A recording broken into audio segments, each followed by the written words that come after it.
We're going to go through the iPad portion of the poll worker training. Remember, when you get your iPads out of the case, you'll have the 2 iPads, you'll have your 2 stylus, your power cord, your charging block. Remember, when you go to open your iPad, you will push the button down, flip this over, and the easiest way to turn on your iPads is to plug in your power cord here on the side. That will power on the iPad. You'll get the little Apple icon, and then you wait for the app to open. The icon will drop down to the bottom section. We do have a new icon. It's the little tin with the check mark. You will touch that icon. The screen that pops up is your screen that you're familiar with. It will have the precinct name. Always verify your precinct name. Make sure that is the precinct you're working at. If it is not your precinct, then make sure you call the office immediately. Top number, of course, is how many people are registered to vote in the county, how many people are registered to vote in the precinct, how many are registered or checked in on this iPad and this location. This is your battery gauge. When you're plugged into power, that will be green. First thing we're going to do is touch Start.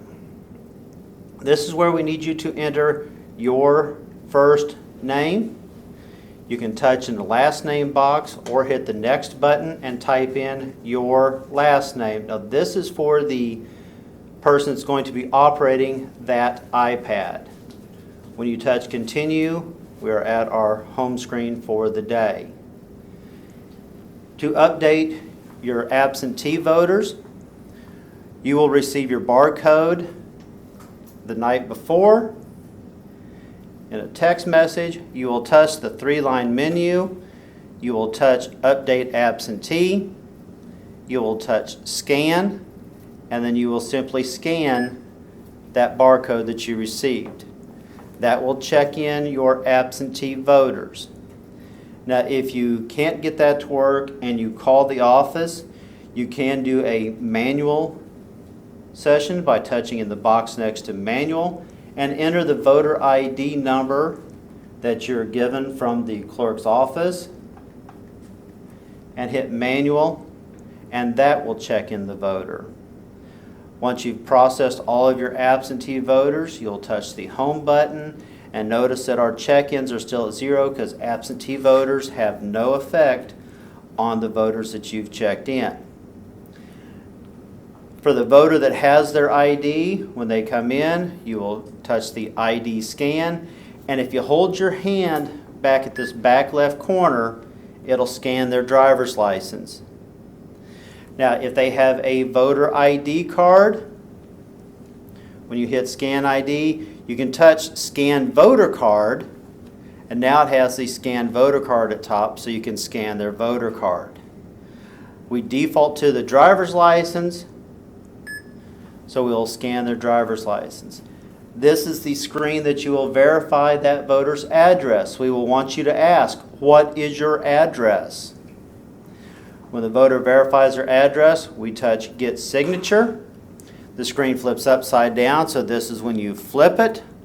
The voter signs, flip it back over. If they don't select Done, you can touch Done. Select Issue Ballot.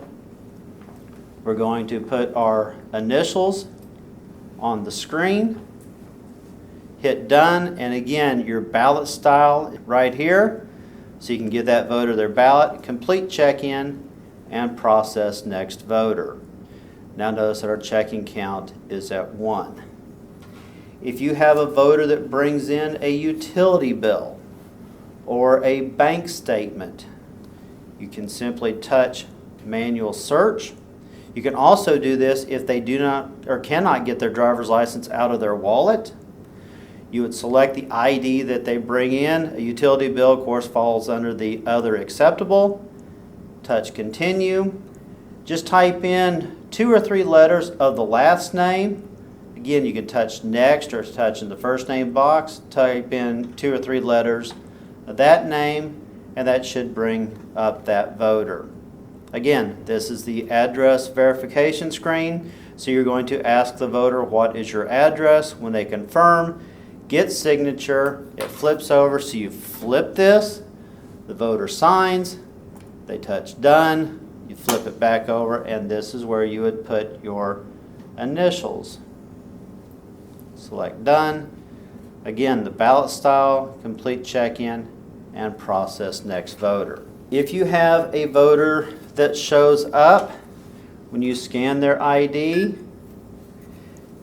and it comes up in this box that says inactive voter, always follow your directions. And it says voter is currently inactive but eligible to vote if address matches.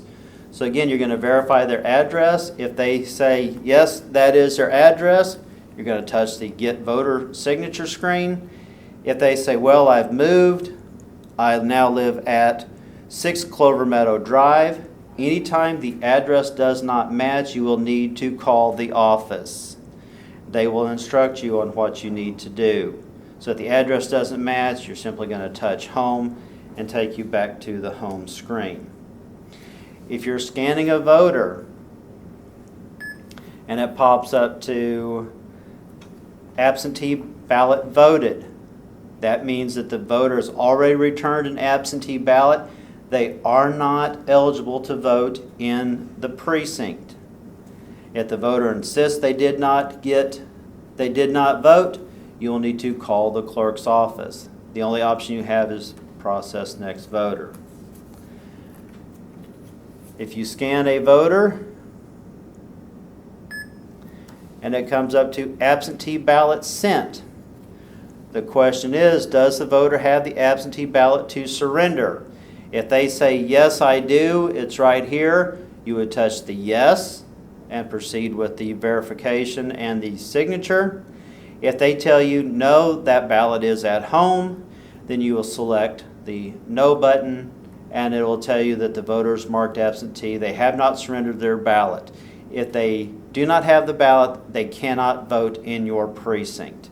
They must surrender that ballot. So they can either return it to the clerk's office or they can go home and get it and bring it back to you. If you have a voter that shows up and they ask, well, I don't know where I need to go, when you scan this, you can verify the address, and it's always important that you verify the address. If the voter's address is correct, you can touch Redirect Voter, and this will tell you the precinct and the location that you need to send that voter to. If they want to take a picture of it, you can touch that little icon, flip it over to where they can take a picture of it with their phone. But that's what that little that little button there switches the screen. It's always important that you verify the address, because if that person has moved into your precinct, then you will need to write them in the supplemental book and have them sign that book. They will not sign the iPad. If you have a voter that when you scan that voter or you do a manual search and it comes up with no voter found, okay? This will happen sometimes when they get their driver's license by their legal name, but they've registered to vote by their common name. So if that happens, you can touch the back button and it will show you what it scanned. So if you know that person is Bob, but it scanned Robert, then you can just type in Bob to see. If somebody got married and changed their driver's license but did not change their voter registration, then they get a one-time pass. Make sure they fill out a new registration card and give you that card and write them in the supplemental book. Always verify your count. So at the end of the night, you'll always want to verify your count on your iPads. If you decide it's time to change jobs, you will simply touch the 3-line menu. You can touch Log Out and temporarily log out. Or if you check in a voter and they're not sure what ballot style they get, when you go to the check-in log, it'll show the most recent one at top and their ballot style they should receive. So at night, you will touch Log Out. Always log out temporarily. Never close the election. They will close the election when they get the iPads back. You will then press and hold the power button. And make sure you press and hold that until you see this slide to power off. and that is what will power off the iPad. It's important that you power off the iPads at the end of the night. You will then unplug your power cord. You can raise the iPad up, close it, return your iPad, your stylus, and make sure you put your charging cable and power block back in the black case.